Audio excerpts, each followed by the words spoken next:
6:07. All right, Russ, time for a manicure. Yeah, it could be a good time for pedicure, although you wouldn't want to show off the toes with this kind of weather pattern. We saw the sun sort of peeking through the clouds a little bit yesterday. Today, no such luck. This weather report brought to you by the Radio Player Canada app. Let's have a look at our cross-Canada weather report, which, of course, yesterday featured a fairly strong high-pressure ridge over the entire province. It was nice and sunny over the interior. It stayed dry and partly sunny at times on sections of the coast. Today, that ridge is sort of getting knocked down, flattened out, a few extra clouds moving over the Rockies, showing up in part of your Alberta forecast.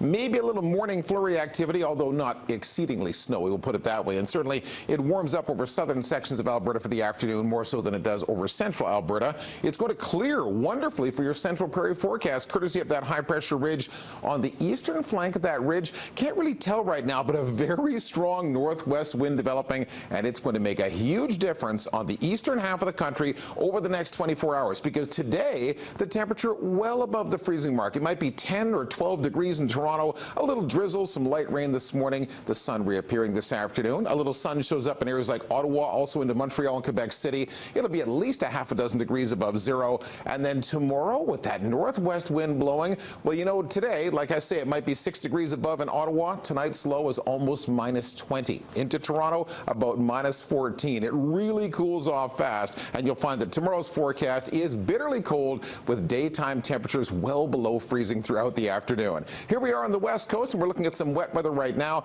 I want to show you the difference here in our 7-day forecast, which includes some rain today, some rain at times tomorrow, and as we referenced yesterday, what you can't see on those icons is the lowering freezing level throughout this week. So by the time we get to Thursday and Friday, it's low enough that we'll get significant snow on the ski hills again. Good timing for spring break, because your weekend doesn't look that bad. A little clearing at times, it dries out, and we have all that new snow to play with up on the mountains as well. Now let's get that traffic report. That's over to you, Kyle. I almost called you Thor for a minute there. I look like Thor. People always confuse us, right?